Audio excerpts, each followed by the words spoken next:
Bienvenue dans cette nouvelle édition de l'Africa Tonight. Voici les titres de l'actualité.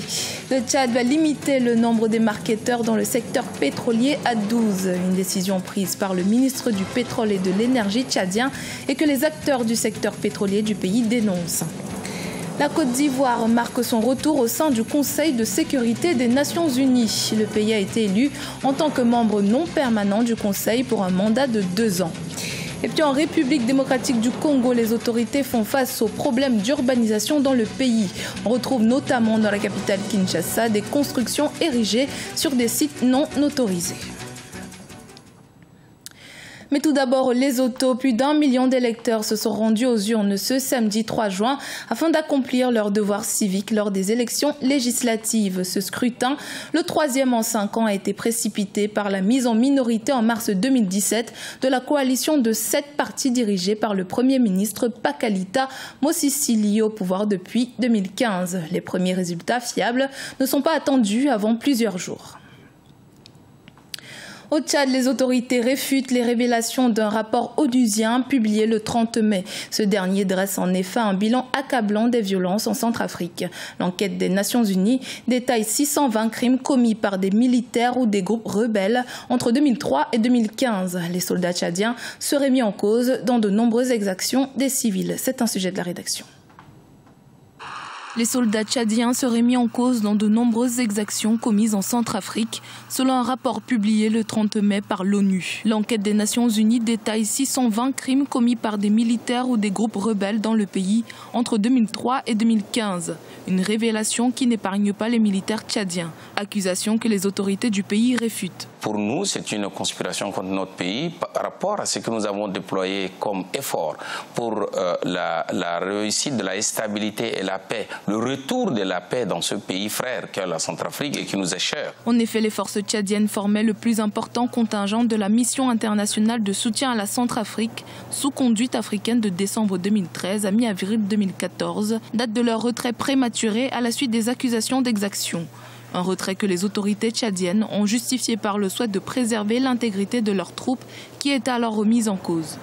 À la demande de la communauté internationale, nous avons retiré nos forces et nous avons automatiquement également, à titre de conservation et de préserver notre sécurité et la sécurité de nos ressortissants, et la plupart des retournés tchadiens de Centrafrique, des milliers qui sont revenus et qui avaient connu des massacres très graves, des violations systématiques de graves, par le simple fait qu'ils soient identifiés tchadiens et consacrés et considérés comme les auteurs des graves crimes en République de Centrafrique. Nous avons fermé les frontières, retiré nos troupes. Le ministre de la Justice tchadien, Ahmad Mahamat Hassan, dans une lettre datée du 24 mai adressée au haut-commissaire des Nations Unies aux droits de l'homme, a fait état de la position du gouvernement tchadien concernant ce rapport qui, selon lui, n'est pas valide en l'absence de preuves.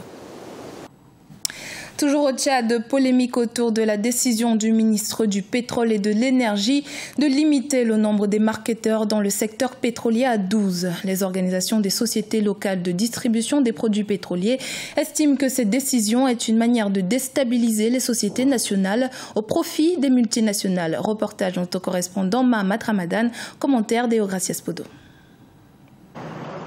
Au Tchad, la décision des autorités en charge du pétrole et de l'énergie de limiter le nombre de marketeurs dans le secteur pétrolier ne fait pas l'unanimité.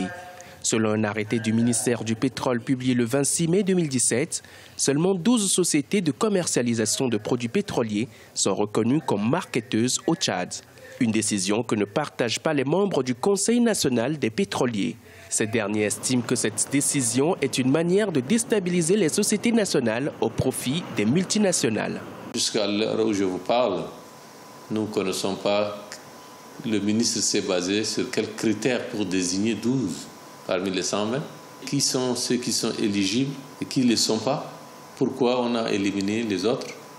Donc nous sommes jusqu'à là à la recherche de cette vérité.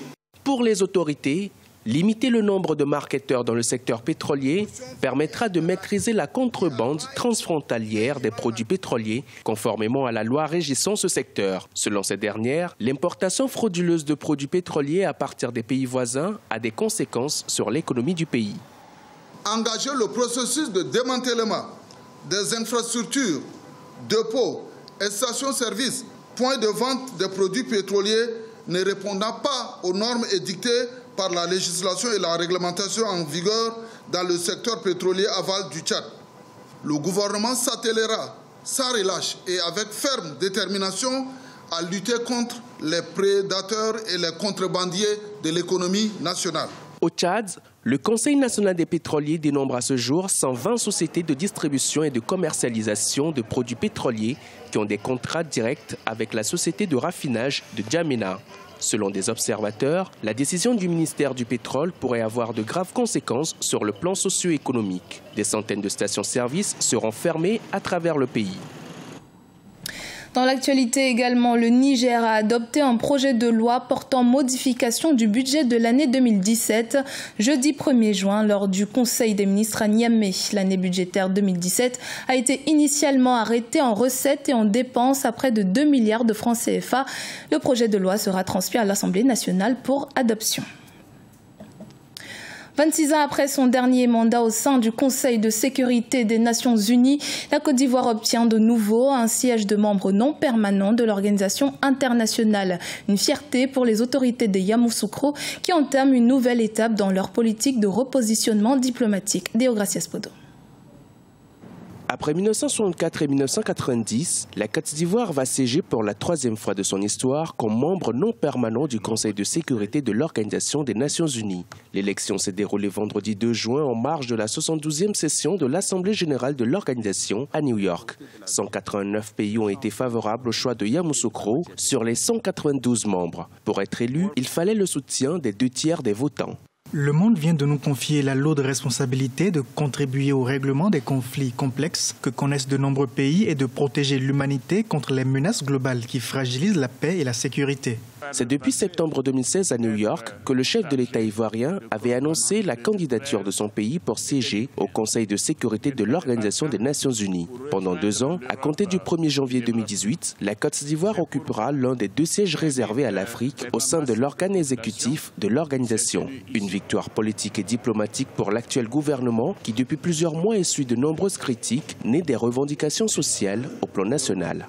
N'oubliez pas que la Côte d'Ivoire sort d'une crise post-électorale. Ça signifie que le monde encourage la Côte d'Ivoire dans son processus de reconstruction et de réconciliation. Il nous donne une perspective positive que la crise est derrière nous. Il n'y a pas de risque qu'on retombe à nouveau dans des conflits graves et meurtriers. La Côte d'Ivoire a traversé entre 2002 et 2011 une profonde crise politico-militaire qui a conduit à son absence sur la scène internationale. Le pays tentera sans doute de faire bonne figure 26 ans après avoir occupé un poste du genre.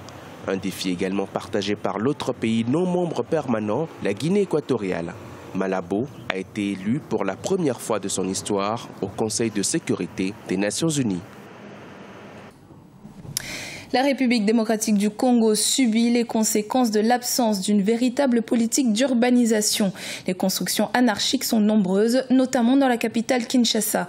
Une situation souvent imputée aux chefs coutumiers et certaines autorités locales. Reportage de notre correspondant Jacques Amboka. Construction sur des sites non autorisés, c'est une récurrente situation dans la ville-province Kinshasa. La population construit un peu partout, souvent avec la complicité de certains chefs coutumiers. Ici, c'est une cité d'environ 5000 habitants, plusieurs fois démolie, mais qui réapparaît et ne cesse de s'agrandir. Terrain de football, petit marché, maison d'habitation, nous sommes pourtant sur les sites du cimetière de Kisuka dans la commune de Kmongafula. Il faut qu'il y ait une concertation entre toutes les parties pour une solution objective. Nous n'allons pas prendre une décision draconienne parce que ça produit leurs limites. Aujourd'hui, on a détruit, les gens sont revenus, on va détruire, les gens vont revenir. Il y a un problème de densité qui se pose dans la ville de Kinshasa. Dans une ville où le plan d'urbanisation laissé par les colons belges devient presque caduc, vu la croissance démographique, difficile de respecter les schémas cadastrales existants sans une rigueur absolue de la loi. Ici, c'est des problèmes d'information. La population n'est pas assez informée dans ces domaines et c'est ce qui fait qu'aujourd'hui, vous trouvez un peu partout que le plan d'urbanisme n'est pas appliqué. Dans cette situation, les chefs coutumiers sont généralement pointés du doigt. Se réclamant toujours propriétaires des terres, l'achat de plusieurs espaces vendus dans la capitale sont facilités par ces derniers. Le nouveau ministre des Affaires foncières, qui est descendu ce jeudi 1er juin 2017 sur 2 sites à problème, a manifesté la volonté du nouveau gouvernement de trouver une solution à cette situation. Faudra-t-il les démolir pour faire respecter la loi ou va-t-on caser toutes ces personnes? Une équation à laquelle les nouvelles autorités doivent réfléchir à fond. Ce journal a été réalisé par l'ensemble de la rédaction. Merci de l'avoir suivi. Dans un instant, une nouvelle édition de l'actualité sur Africa 24.